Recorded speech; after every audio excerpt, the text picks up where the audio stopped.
Hi, it's me, your Judge John Hodgman. Do my robes look different to you? Does my background look different to you? What's going on? You're about to find out and enjoy some real internet justice. Before you do, though, make sure to press that like button, that subscribe button, and that share button, and do leave a comment. All right, here we go. Pop, pop.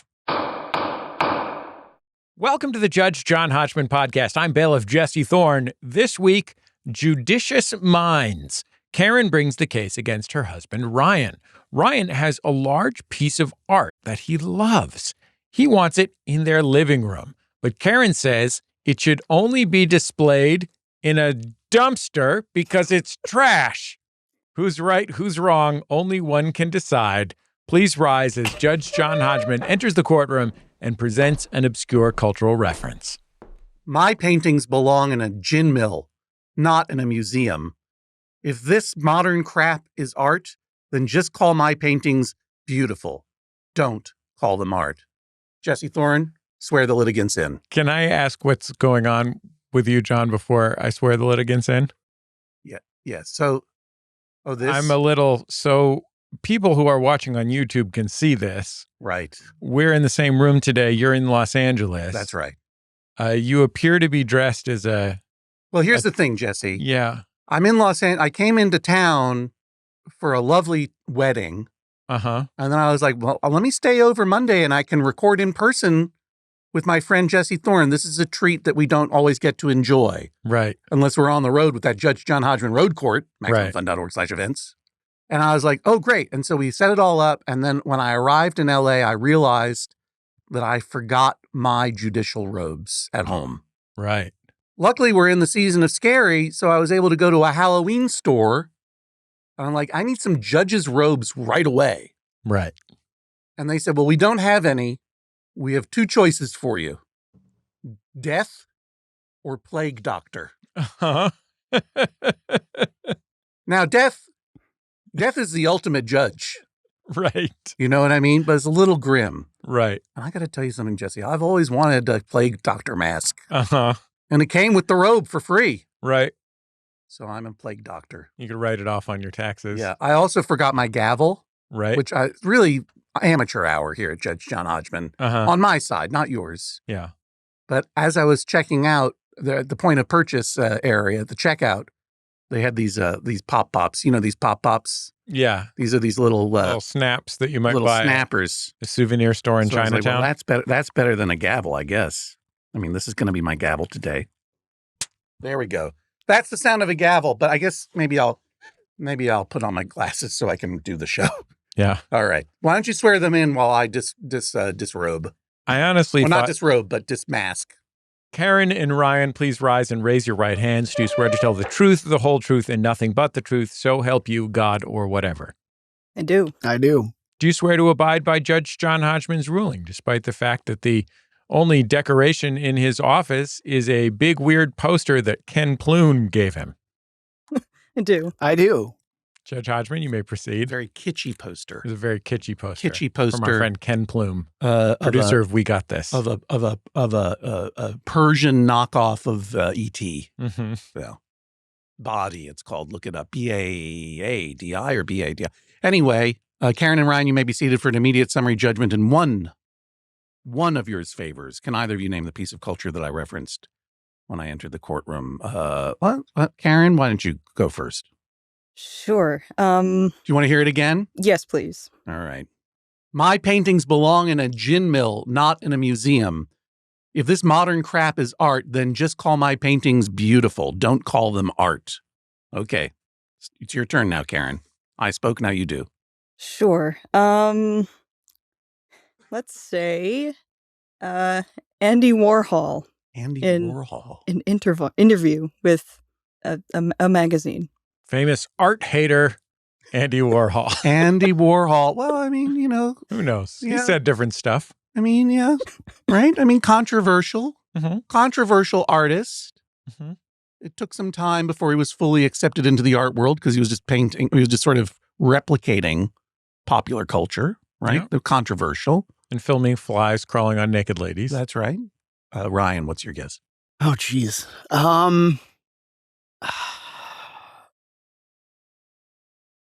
Daniel, when we're editing this video, Do a flip and then just put on a caption here 5 days later. 5 days later. And then Ryan can... I think that the quote may actually be from one of Elvis Presley's unreleased tracks.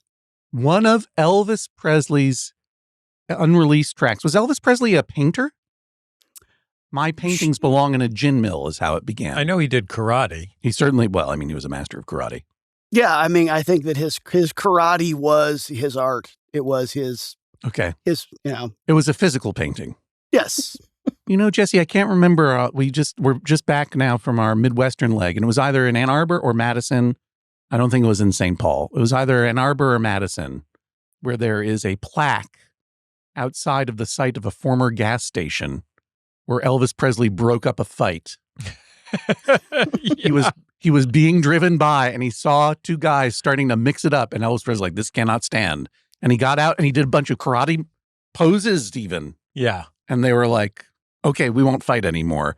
And Elvis Presley was like, that's right, because I know karate. And it's like, no, it's not, because you're Elvis Presley, and it's just weird. Yeah. It would be weird to defy the anti-fighting orders of Elvis Presley. Yeah. Anyway, Karen and Ryan, you're both wrong. The correct answer was Edward Lieteg, who was the pioneer of a certain style of painting that had difficulty being taken seriously, even though it was wildly successful in what we call the mid of the last century. He was a German national who moved to French Polynesia and died at the age of 49 in a motorcycle accident in 1953. His works were highly collectible, and I don't want to get into details of them yet because it's going to come out in the case. Highly collectible. And what was the style of painting? Well, let's just say that with all of his money, he bought himself a villa in French Polynesia and named it, truly, Villa Velour. Villa Velour. It'll all make sense once we hear the case. Who seeks justice in my courtroom? I do, Your Honor. Karen, you have a dispute with your husband, Ryan, about a piece of art that he wants to hang in the home you share. Is that correct? That's right. Thank you. Could you please describe in as much detail as possible what this piece of art is? And feel free to go into great detail. It's a Velvet Elvis, and it stinks. I guess that's all we need to know. And you sent in a photo of the Velvet Elvis. And what we're talking about here, a Velvet Elvis, it is a painting of Elvis on black velvet, correct? Yes. And obviously, I think folks have put it together that Edward Lieteg pioneered the art of painting on velvet and specifically started painting local scenes in French Polynesia for bars and hotels on black velvet. And it became a huge phenomenon in the mid-century. And then people started painting Elvis on black velvet. And it was like two forms of kitsch that go great together. It was the Reese's peanut butter cup of kitsch. This is a famous combination here in Southern California as having been Northern Mexican, having been the Tijuana style. That's right. Absolutely. You go to Tijuana for your affordable dentistry, auto glass, and your velvet paintings. Yeah. Right. Okay. Can we take a look at it? You obviously sent in a photo, correct? Right. Yes. Let's take a look at that. This is definitely Elvis painted on black velvet. It is falling out of its frame. I don't know who's responsible for that. But it's I'm going to say it's of higher artistic quality than I expected. Yeah, it's a pretty compelling rendering. Yeah. And obviously you can check out this image on our show page at MaximumFun.org and as well as on Instagram at Judge John Hodgman on Instagram. This is a later period Elvis. This is a Las Vegas Elvis. Here, let me ask Ryan, because he's the expert. He owns this Velvet Elvis. Ryan, are there depictions of young Elvis on black velvet, or is it tends to be later period, it feels like to me, sort of sequin Elvis? Yeah, you typically find them, like if you look for them on eBay, if you see them out in the wild, which is kind of rare, I think, at this point. But if you look them up, they are typically, later era, 68 comeback special era Elvis. Right.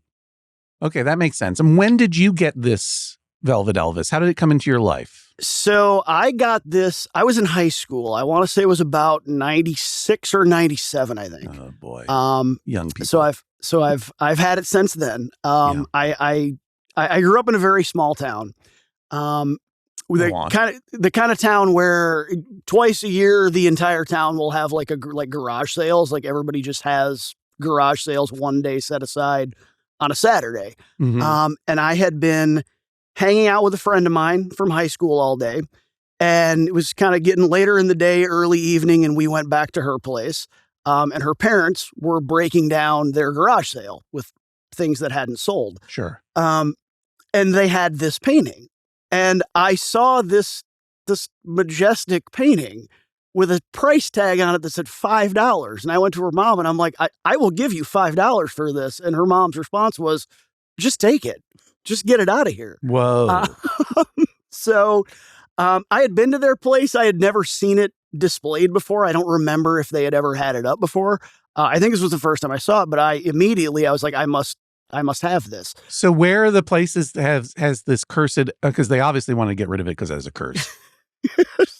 So I took it home. I hung it in my bedroom in high school. Yeah. I took it with me to college. It hung in 2 different dorm rooms. Sexy. It hung in 3. Oh yeah, no, it was, yeah. Yeah. It was a magnet. Potential romantic partners would just swoon the moment they saw. Well, the problem is they would see it and they would no longer be interested in me because they would, God damn, so it was a bit of a curse.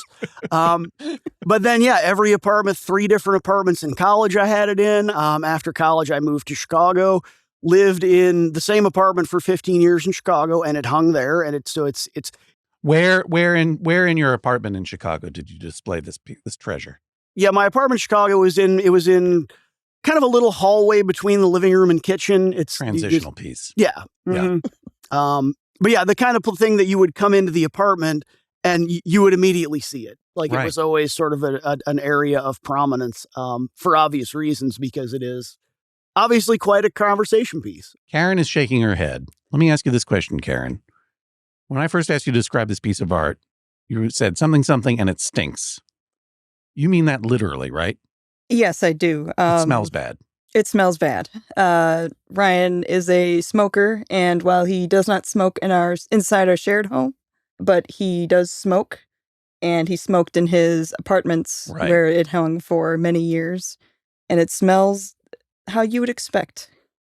What do you smoke? You smoke tobacco? Yeah. Right. Yeah, it looks and smells like the 70s. Ryan, first of all, I got to get out a pop here for a snap judgment, a pop judgment. Mm-hmm. I order you to stop smoking immediately.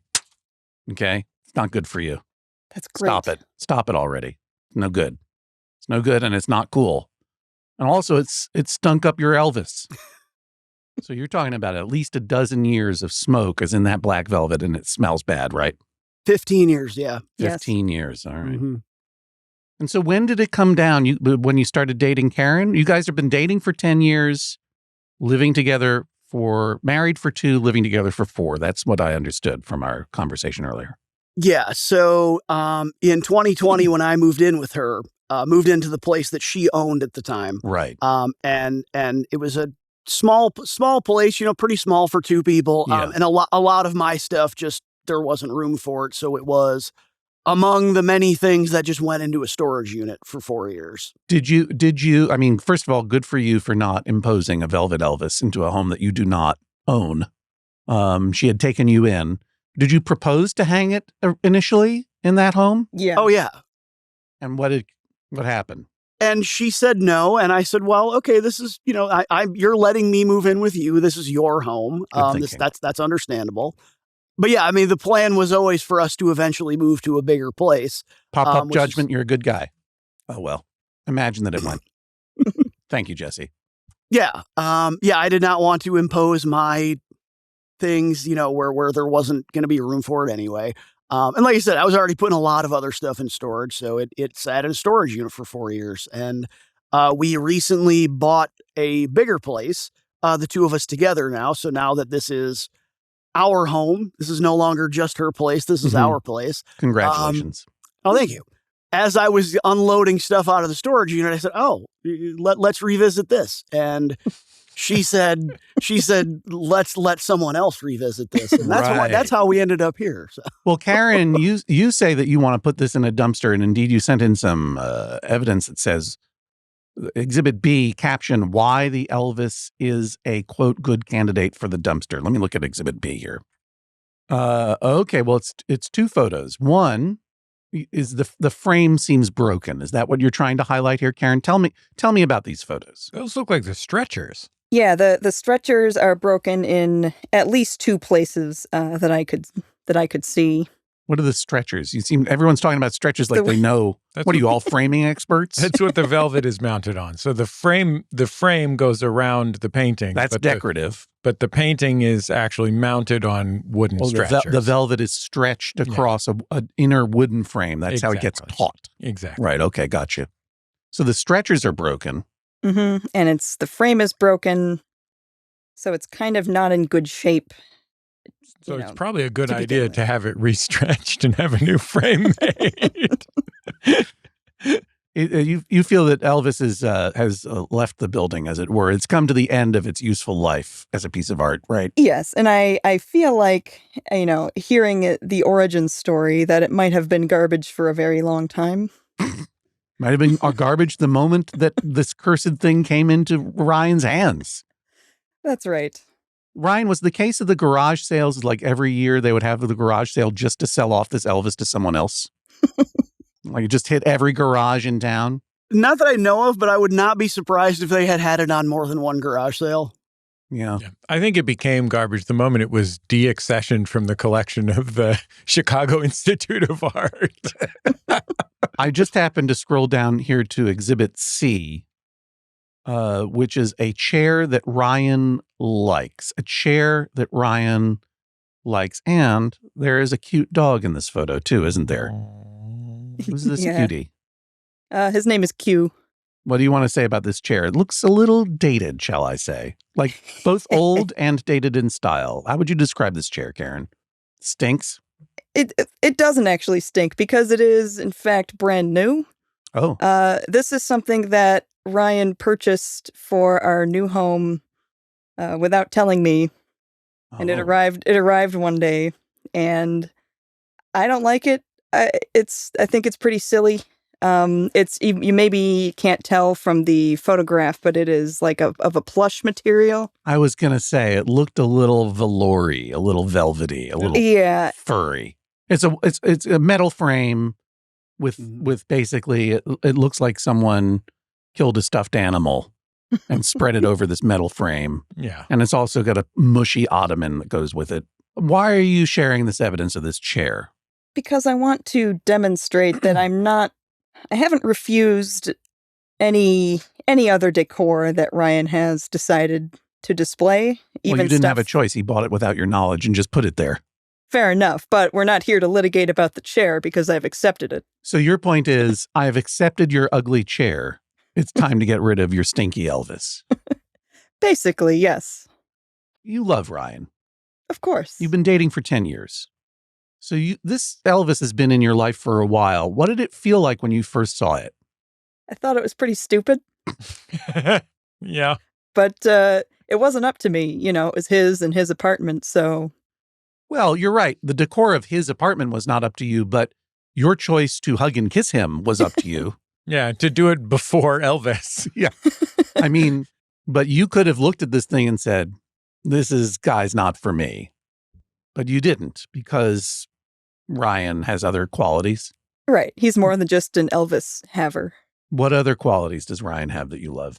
Oh, he's really funny. He's really smart. He's very sweet. Mm-hmm. He's a great guy. Great taste in art. Well. I feel like if this was Reddit, this painting being up on the wall of a prospective boyfriend, it would just be all the replies would just say red flag. Yeah, red flag, just images of red flags. Flag. But you saw past it. You saw beyond it. I did, yes. Yeah. Ryan, how had other people reacted to this painting in the 15 years that you'd had it, or a decade that you had it before it went into storage? It's the kind of thing that everybody reacts to. Most people pretty positively, most people think it's an amusing piece. It's obviously very kitschy.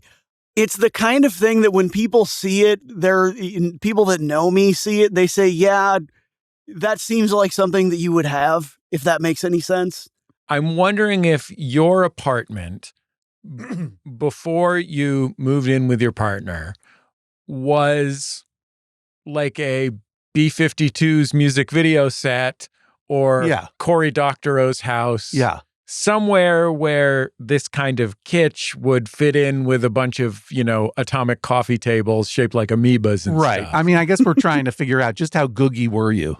Yeah, so in my old apartment, I cannot say that I had a very specific aesthetic. It was, my old apartment, the living room, where this was kind of over in a hallway just past that. It was a couple of movie posters. I don't even remember what horror movie posters. Why does that not take me by surprise? Yeah. Not a stunner. It's yeah. Well, let me guess. Evil Dead 2, Dead by Dawn. No, I think I had, what did I have? Friday the 13th, part 3. I had Nightmare on Elm Street, in 3D, part 3. With the knife coming forward. Yeah, exactly. Yeah. I had Nightmare on Elm Street, part 3. One of the Halloweens. I had the original Halloween 3, Season of the Witch. I did not have that one. No, I just had the original. My daughter was just telling me about how good Halloween 3 Season of the Witch is. It's wild. You ever watch Halloween 3 Season of the Witch, Ryan? Oh, God, many times. Yeah, it's a masterpiece. Obviously. No Michael Myers in that one. No, it's completely different storyline. They were trying to turn it into an anthology series, different, and then it didn't work, did it? No, nobody saw it, and then for the fourth one, they just brought Michael Myers back. Karen, let me ask you this question. Hearing me and Jesse and Ryan talk about Halloween 3 Season of the Witch, does it get sexier? 3 white guys talking about kitschy horror movies? Is it very exciting? I would like to take the Fifth Amendment. I think that's fair.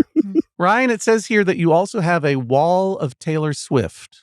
Yes. So the Taylor Swift wall is kind of 2 separate things. I guess maybe 3. One is because at one point she had said, well, can't you just put Elvis up in your room? And I said, well, there's no room because that's where Taylor Swift is going to go. And I've put all that up now since then. And by Taylor Swift, you're talking about your collection of Taylor Swift. Well, let me take a look at the photo and we can all take a look together. Yeah, sorry. Yeah, what I'm seeing. Tell me what you're seeing, Jesse. What I'm seeing here is a display that features about 8 Taylor Swift record albums, LPs in frames, surrounding a Taylor Swift poster, sort of Leroy Neiman style Taylor Swift poster, speaking of anti-art artists. And then below that, 2 needlepoint wall hangings, one of which says, "All's fair in love and poetry," and one of which says, "A lot going on at the moment." Those are Taylor Swift parables, right? Aphorisms? I presume the one that says, "Give me the chocolate and nobody gets hurt" is at the dry cleaners. Are those Taylor Swift lyrics, Ryan, or what's going on there? Yeah. Okay. Those are, Mm-hmm. Forgive me. Do you love Taylor Swift or do you love Taylor Swift? Is this sincere or ironic? No, this is very sincere. Yeah. Karen, do you confirm that? I do. Okay. Yeah, the fact that we just bought a home is the only reason that I am not spending $1,500 to go see her on tour because I cannot afford it right now. Good. I would not spend that much money on anybody else that is around right now. It is a genuine love for her. It is also just sort of, like I said, the other thing about this display here is, like I said, it's just sort of, the way it relates to the Elvis, I think a little bit is the fact that just music is a very big part of my life. I mean, I go to a lot of live music. That's kind of one of my favorite things to do. I mean, 3/4 of my wardrobe is just shirts that I have bought at concerts, at shows. So like I said, it's the Elvis, the complication of it is that it's not just, I do like how kitschy it is and kind of how silly and fun it is and how it's kind of, like I said, kind of a fun conversation piece. It is also, I like Elvis. Like he's not my favorite, but I like Elvis a lot. I think he's a really important musician. And like I said, just music's always been kind of really big part of my life. You know, my You don't just love Elvis, ironically. You actually love Elvis. Elvis isn't his favorite, though. His favorite's Paul Anka. Right, of course. Karen, does Ryan love Elvis or love Elvis? Does he sincerely? I mean, here's the thing, Karen, because I have to rely on you because your beloved is. I'm looking at him here on the screen, and he's got kind of longish hair. Anyway, I mean, I can't quite tell how long your hair is, but you're wearing chunky glasses, kind of longish hair. You're wearing a T-shirt with, I guess it's a hoodie over it, but it almost looks like a lime green cardigan. And you know, it's Halloween's coming up. This guy looks like he's dressed as Ghost of the '90s. A little bit. So I'm just trying to figure out. We can't see what's on that T-shirt from this distance, but I presume it says Reservoir Dogs. Yeah. No, it's Green Day. So okay, fair enough. All right. Yeah. But Karen, you will affirm that when Ryan says that he loves something, he's not being '90s sarcastic, loving of bad things, but he actually loves the good things that are Taylor Swift and Elvis. Because I agree with you, Taylor Swift and Elvis are genuinely good. Yeah. I don't think I've heard him listen to very much Elvis, but he has mentioned outside of the context of the, like when an Elvis song comes on the radio and I'll be like, I don't know. And he'll go, no, what do you mean? The song's great. So I think does he does. Give you a long monologue about the history of the song and its importance in culture and where Elvis was in his career at that time? Usually no. Ryan, Karen owned the home where you first cohabitated. Mm-hmm. Now you're married and you're living in a home together. And do you co-own that home? Yes. You each have a financial stake in the home that is equal, right? Okay. Mm-hmm. And as you're fusing your lives together and your belongings, is there anything of Karen's that belongs in the dumpster? Not that I can think of, no. I mean, and like she said before, you know, her first home was always supposed to be kind of a starter home. Like there isn't a lot. We've actually, I know there's some more evidence that we'll get to later. But I have far more things to put on the walls than she does. Mm-hmm. No, there isn't anything that belongs in the dumpster, but there also isn't a lot. I would like to get some things though. Mm-hmm. You would like to contribute some decor to your home. Yeah. Mm-hmm. And do you feel like that you're locked out because he's got more Taylor Swift stuff to put up or what? Not completely, but I do. We have talked where he has mentioned things like, oh, I think I want to put some of my posters over here. And then I think I want to put, some of this stuff over here. And then I feel like, well, wait a minute. I've got some things in mind that I want to get that I don't have yet. Yeah, but when you have brought that up, I've said, "Oh, okay, cool." Like I have no objection to that, right. And I cannot think of anything that you would put up just knowing you. So I would object to. We have Exhibit E here, which are some posters that are not hung. One of them is a poster for it says North Lakeshore Drive, 1990. It's like a watercolor, and then there's a picture of a dog wearing a bowler hat with a monocle. May I presume that this dog wearing a bowler hat with a monocle is yours, Ryan? No, that is Karen's. Wow. Holy cow. He also has a pocket watch being worn as a pocket square, and he's wearing one of those like military medals around his neck, like some sort of Viennese royalty. Yeah, or a wampir. Karen, tell me about this dog. Oh, the head of his walking stick is a cat's head. Tell me about this guy, Karen. Who is this dog and what does this piece of art mean in your life? Yeah. I call it the mystery dog. And sure. And why wouldn't you? And it's actually it was a gift from my brother. There is a tabletop game that has a whole deck of cards that have paintings of really whimsical and fantastical things on them. And, the idea of the game is you put some cards down and you have to describe the card without really and getting other people to guess the card you're talking about. And this was always my favorite card. And, I talked about it for years and how much I liked it. And everybody knew that was the one I picked whenever I played it. Oh. And so last year for Christmas, my brother surprised me with an enormous print of the mystery dog. Wait, forgive me. I have to go back. So how old were you when you were playing this card game? And what is the name of the card game? I don't mind Buzz marketing it. Sure. I don't. It's called Dixit, I think. Dixit. Right. Um, Not and Dicktown on Hulu, co-created by David Reese and John Hodgman. No, Dixit. Okay. that is I not the misheard name. for a second. Got it.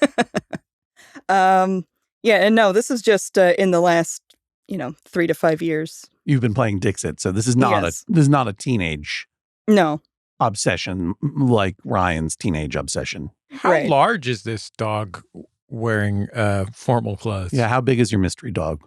it's I think it's 24 by 36. All right. Pretty how big? sizable. How big is Velvet Elvis? bigger than that. Little bit bigger than that, not much. Mm. Oh, wow. Yeah, it's real big. Ryan. What do you think about this mystery dog? I think he's great. This when her brother got her this, I had seen the picture before because when she was playing this board game with her brother and with her friends, several years before, she had sent me a picture of it, and I was like, "Oh my God, that's great! Look at this dog. Just look at this dog. Look at it. This is an amazing picture." When her brother gave it to her, I was not upset about it at all. I was like, "That's great. We have to hang that." This was a piece of art that enhanced your love for Karen, rather than a piece of art that you love Karen in spite of. Oh no, yeah, no. I very much like this thing, John, you're more of a cat guy, but I think I could help explain. So dogs rarely wear any clothes at all, Oh, much less formal garb. oh, really? Yeah. They're rarely invited to state dinners. I always imagined that most bulldogs wore bowler hats and smoked cigars. I understand why you would think that. And that they wore tight sweaters with turtlenecks, and they walked down the street going, "Yeah, I'm going to go beat up a cat." Yeah, you're thinking of the ones that you've seen depicted in velvet painting. Oh, okay. Yeah. My mistaking. Have you considered having the velvet cleaned, Ryan? I mean, it stinks. Oh, absolutely. Yeah. I mean, the fact that the frame is, it's out of the frame, the stretchers Busted. are broken. Yeah, I mean, it was in my apartment for 15 years and it's been in storage for 4 years now. Yeah, no, if we were going to, if this does go in my favor, I would definitely want to have it cleaned, have it repaired. And where is your proposal for hanging it in the apartment? Well, I think it should go somewhere in the living room. We've got a much bigger living room space now than we did at her old place. I mean, I honestly think I'm looking at Velvet Elvis and I'm looking at the mystery dog here, and I'm thinking, how well do these two things complement each other? Let's not get ahead of ourselves. You think I haven't thought about that already? You think I haven't thought about that already? Fair point. They could live together in some sort of nightmare room. Yeah, I mean, I don't know. I haven't been. Chicago has some sizable apartments. Do you have a nightmare room, Karen, in your condo? No, not exactly. Not yet. Not yet. Oh. And you're saying that there's no room in the Taylor Swift in your office on the Taylor Swift wall for Elvis? There isn't, no. Like physical room or Elvis emotional is room? 4 feet long. Yeah, physically big. there is not the space for it. Just with the layout of the room and where the window is and the closets, there's the Taylor Swift wall would have been the only wall that had the space, and she already had to go there. So If Taylor Swift asked you to get rid of Velvet Elvis, what would you say? I think I that would make me look at her a little differently, honestly. You would tell Taylor Swift no. Yeah. Karen, is he telling the truth, or is he being the ghost of the 90s? Irony. I don't know. I think he might be. He would give it some serious thought, at least. I think I would say, well, look, Taylor, let's at least talk about this. Taylor Swift lives in a world far beyond irony. I know. It's a very different. She's dating a football player. Yeah, it's a very different vibe. Ryan, you've lived without Velvet Elvis for 4 years. Correct. Velvet Elvis was in storage. Velvis. Velvis, if you will. Thank you. And we will. Tell Karen how you felt for those 4 years when Velvis wasn't in your life. I mean, tell me too, but tell Karen. I mean, it definitely felt like something was missing, you know? There was this thing that had been with me like I said, my entire adult life. It was like I said, it's a piece that I really like, that I really was. Well, you've made these arguments already, yeah. Ryan. I understand that. Mm-hmm. I want you to focus on that emotion. Picture Velvis in the storage container, in the dark, it makes me a little sad to think about him sitting there alone in the dark, in isolation. I tried to get out to the storage unit as often as I could, check on things. We had things to get there. We kept Christmas decorations there. And every time I would see him, I'd think, you're coming home soon, buddy. Thank you. Thank you very much.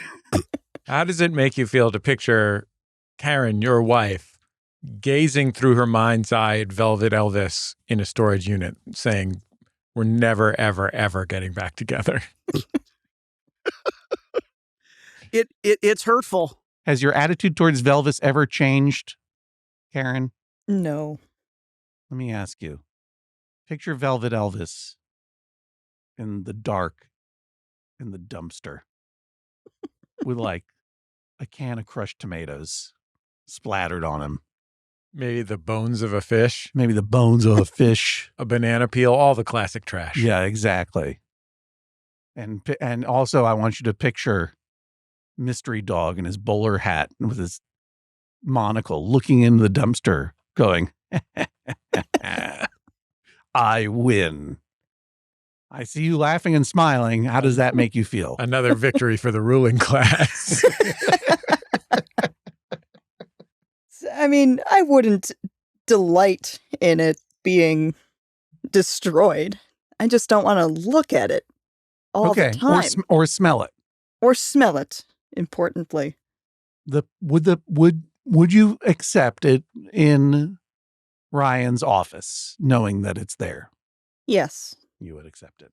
It's pretty good compromise being proposed there, Ryan. I have to say, why can't you find room in your office?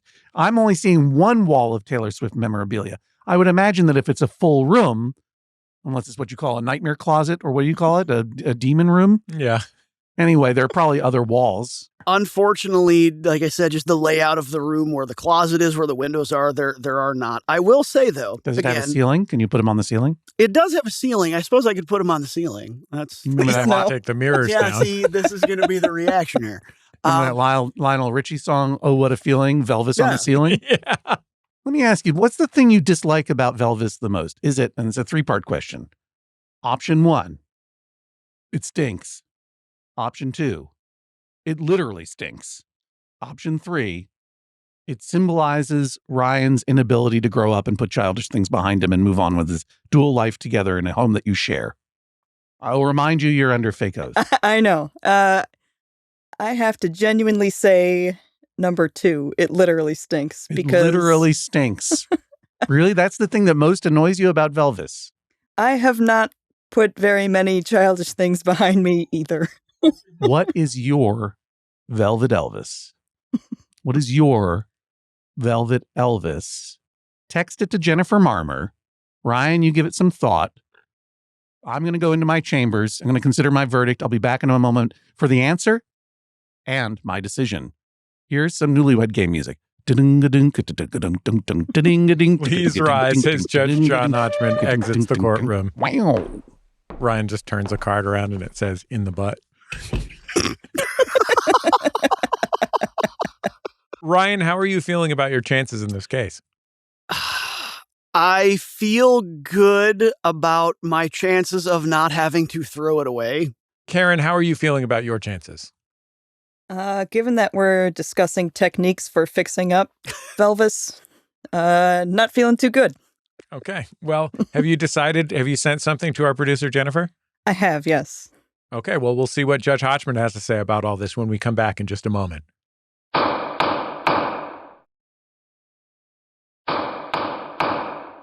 Judge Hodgman, we are taking a quick break from the case. Low ticket alert. Low ticket alert. Do you hear that, Jesse? I did. I could tell that you were operating a radio by the fact that you put a finger to your ear. I'm getting a low ticket alert for our Judge John Hodgman Road Court Tour in Turners Falls, Massachusetts. That's Western Massachusetts, where I spent a lot of my time growing up. You may have read about it in Vacationland. And if you want to see me there, and you want to see Monty Belmonte, and you want to see Jesse and Jennifer and everybody, you better get your tickets now, because it's a low ticket alert. It's about to sell out. You already missed out on Brookline, Massachusetts, everybody. Sold out.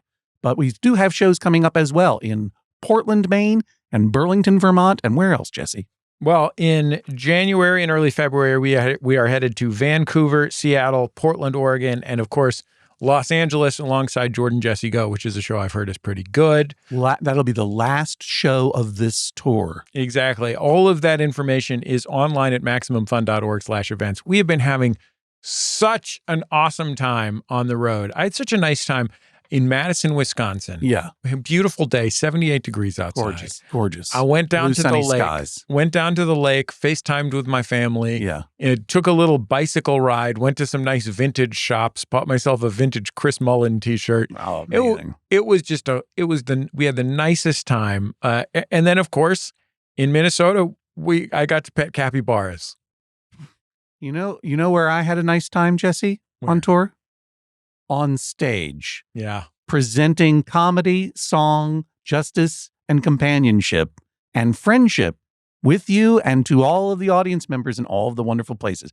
Every show is different. Every show is a surprise, even to me. And I couldn't be more excited to get back out there and hit Burlington, Massachusetts, my home Commonwealth, Maine, my adopted state. And then in January, all the other places, the West Coast, Vancouver, Los Angeles, Seattle, Portland, Oregon, and soon to be announced, San Francisco Sketchfest. Giving you a heads up, watch this space because tickets will go and they are already disappearing at MaximumFun.org/events. So please get on over there. Do we need disputes? Yeah, we need disputes for all of those places and of course everywhere. But if you are specifically in those northeastern places, which is to say Burlington, Vermont, Portland, Maine, Turners Falls, Massachusetts, and Brookline, Massachusetts, or environs thereof. Yes. Please go to MaximumFun.org/JJHO, submit your cases, and let us know in that submission that you are near one of those places. We always need disputes. Often we need disputes right up to showtime. Yeah. Like we'll be locking them in a few days in. We'd love to lock them in early. So submit them now at MaximumFun.org/JJHO. It's a really nice time being on the show. You can come back, hang out backstage. Again, full access to our crudités. Yeah. And you hang out with Jennifer Marmer. She shows you how to do it. You don't have to be worried about it. It's really fun and easy. Yeah, we all have a good time We together. have a great time on stage, and no case is too small. So go to MaximumFun.org/JJHO to submit those and make sure to get your tickets to all of those places. Sincerely, if you like cherry tomatoes, you can have all of my backstage cherry tomatoes because I hate them. And I want to drop a plug this week. We've been laying off plugs other than for our tour because we've Right. been on tour. Right, we've been on tour. There is an interview right now in the feed of the Bullseye podcast, Bullseye with Jesse Thorne, with Yeah. Andre 3000 of Outcast, Incredible conversation. of which I'm really proud. He's one of those people that was at the top of the list for literal decades Yeah. now. And he couldn't have been lovelier or more fascinating. Yeah.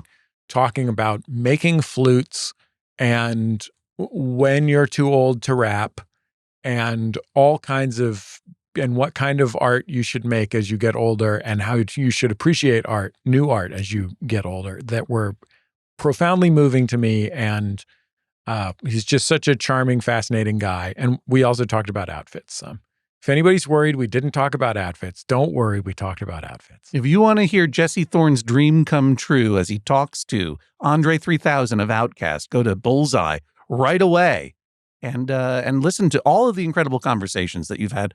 I mean, I've said it before and I'll say it again. I have been introduced to more artists, creators, musicians, comedians who have thoroughly enriched my life. I've heard them first talking to you on Bullseye. I'll tell you this. We have an interview with the rapper Mavi, M-A-V-I, wonderful, brilliant young rapper, that might be better than the Andre 3000 one. It's either just out or just about to come out on the Wow. Bullseye feed. Wow. He is one of the most eloquent and fascinating people who has ever been on Bullseye with Jesse Thorne, Mavi. Just a really incredible guy. I hope that sometime he will come join us on Judge John Hodgman. That would be lovely. Because of what a brilliant and interesting man he is. But I would recommend go search out Bullseye with Jesse Thorne. If you're not an Andre 3000 person, find somebody that you love and hit that subscribe button. Download that episode, see what you think. You will. Very you proud will of the find show. someone you love. Hey, Jesse, how old is too old to rap according to Andre 3000? he has mixed feelings about it. I'm 53. Am I just under the wire? Great. My name's Judge John, and I'm here to say, check out an episode of Bullseye every day. Let's get back to the case. Please rise as Judge John Hodgman re-enters the courtroom and presents his verdict. Dog I ride, monocle and a hat. Dog I ride, walking stick with a cat. He's a mystery dog, and I'm in love with that. That's the song Mystery Dog by Elvis Presley.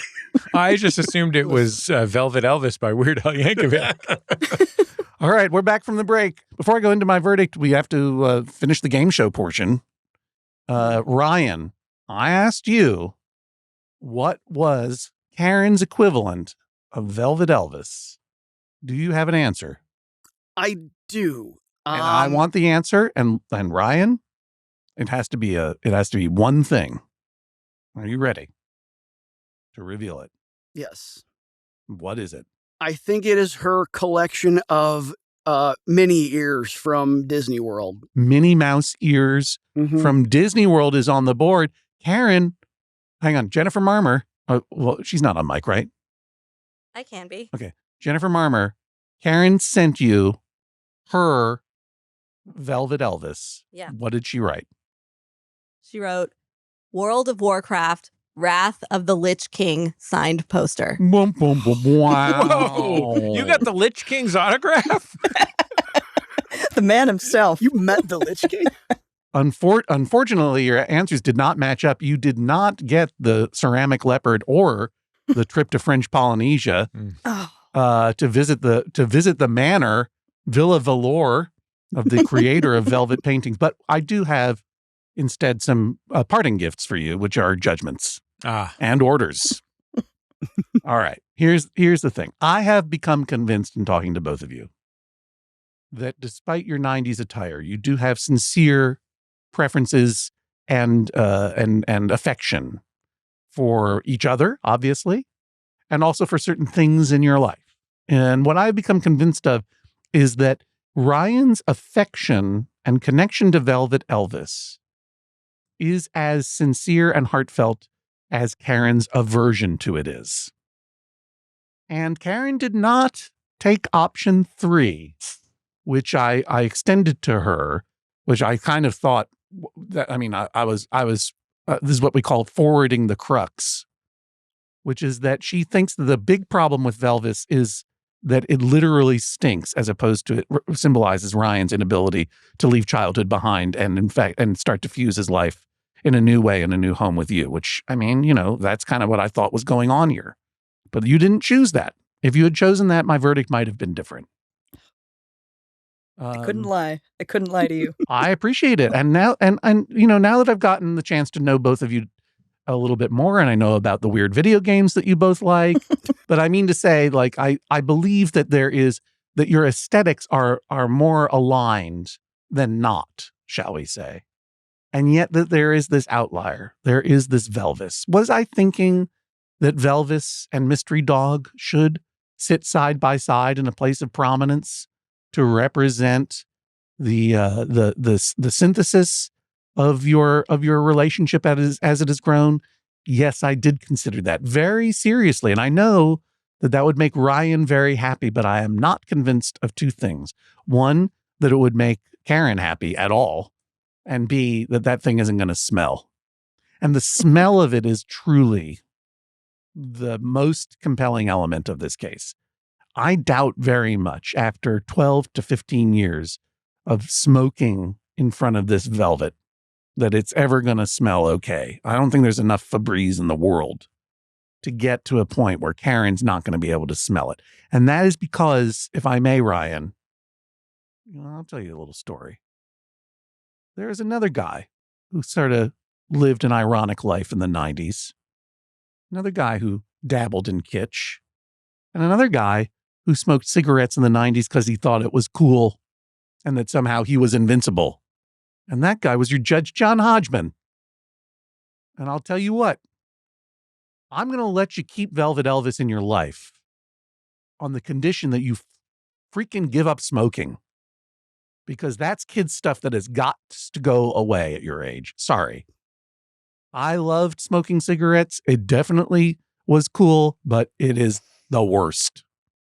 It is a bad, bad thing. And that is the one childish thing I'm going to ask you to set aside as you move forward into adulthood. And as far as Velvet Elvis is concerned, if you do that and you invest in repair of the stretcher, not to make Karen happy, but to respect Elvis. And Elvis. What's that? Respelvis. Respelvis. Yeah. Respelvis. And you get it cleaned so that maybe it'll smell fine. If at some point you are able to get it clean to the point where Karen's like, it doesn't smell that bad, maybe he can be next to Mystery Dog in the den or the living room. That's fine. But if Karen still smells that smoke, it's got to be in your office. Taylor and Elvis must find peace together. If it's not Taylor, something's got to come down in order to put Velvis in there. As far as the rest of your decor, my recommendation is measure the wall space, get the square footage, divide it evenly. Each person gets half of that wall space to do whatever they like. But Velvet Elvis has to be in your special place until such time as Karen decides it doesn't stink anymore. And maybe on her, it's her choice, but maybe she can. So in some cultures, when a judge passes sentence, they cover their head and they cover their eyes with dark glasses. So in order to pass sentence here,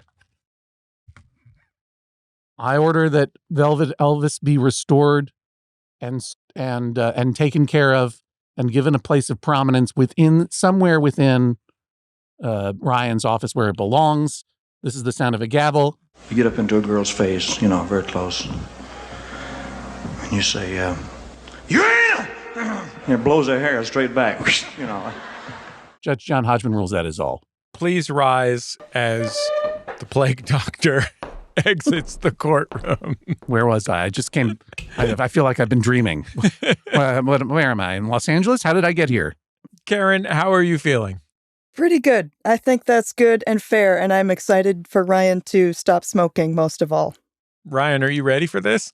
I'm ready to quit smoking. I've wanted to for years. We actually talked about it recently. Yeah, talked about it very recently. About look, it is time for me to put a serious concerted effort into this. And yeah,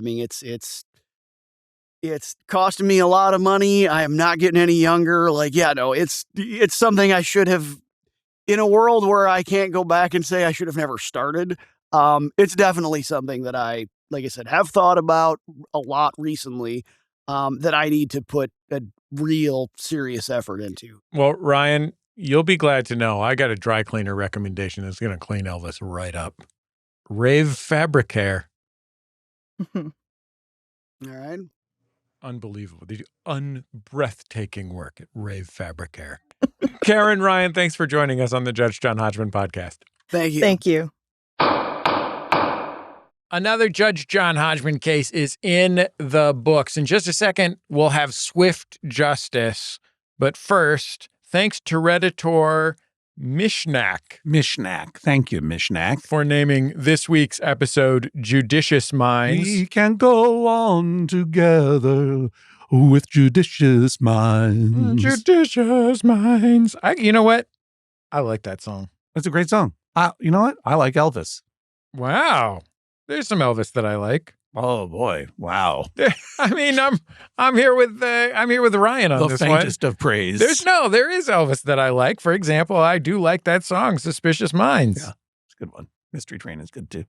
If you want to watch this episode, you can do so on YouTube. Just search for Judge John Hodgman. Smash those like and subscribe buttons. Smash. And I dare say, smash the share button. Smash that share button. Send it to somebody. Leave a comment even. You can also find us on TikTok and YouTube at Judge John Hodgman Pod, where there's a lot of fun stuff. You want to see some videos of me eating meat and animals?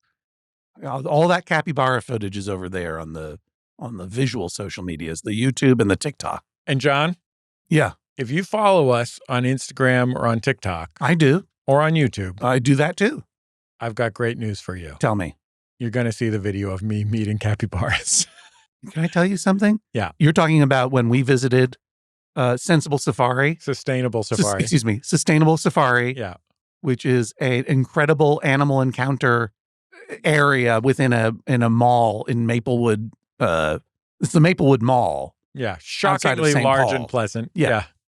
And you went to have the capybara experience. I did. I got to enjoy some goats and some coatimundis and stuff, but I had to leave before you petted the capybaras. So I haven't seen you burst into tears as you pet those capybaras. I can't wait to see this video. Where do I go? John, there were baby capybaras. I do know that there are two baby capybaras. Their names were Potato and Potato. Yeah. And then there was Uno, the dad capybara. The mom capybara was keeping to herself. Yeah, her name was Joan. But Uno was a real ham. I can't wait to see that footage. Where can I see it? At Judge John Hodgman Pod on your various social medias. YouTube, TikTok, you know where to go. I also want to, look, we have a 5-star rating to thank this week. Yeah. But I want to thank Quimby Mouse from Reddit. Oh. There was a post on a subreddit that I shan't name. Okay. But suffice it to say that this subreddit is a toxic impulse. Oh. It was about a series of television commercials that starred Justin Long. Oh, my friend. And someone said, in retrospect, the PC guy looks like someone who would actually help you if you had a problem. There's a lot of talk about how the PC guy was more sympathetic than the other guy. Mm-hmm. And that person, Quimby Mouse, replied, he does, and linked to the Judge John Hodgman podcast. Wow. Thanks, Quimby Mouse. Yeah. So thanks to Quimby Mouse and the Mind Taker who replied to Quimby Mouse, among others.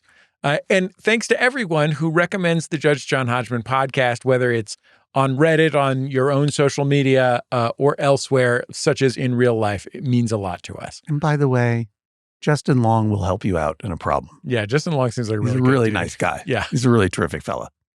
But thank you, Quimby Mouse. And thank you. I have here brand new member of the 5-Star Club over there on Apple Podcasts, 5 stars from Justyons, J-S-T-Y-O-N-S. They wrote, I have been listening to this podcast since it first came out. It's the kind of thing you can listen to for over a decade and not get tired of it. Never fails to be funny. And there's a surprising amount of wisdom mixed in. Thank you, Justyons. If you're listening on Apple Podcasts, why don't you go and leave a review if you care to? It helps people find the podcast. And go over to Pocket Casts where you can leave a review now too. If that's where you listen to your podcast, leave a review there. Or simply leave a review by talking to a friend or sharing one of our social medias or leaving a comment.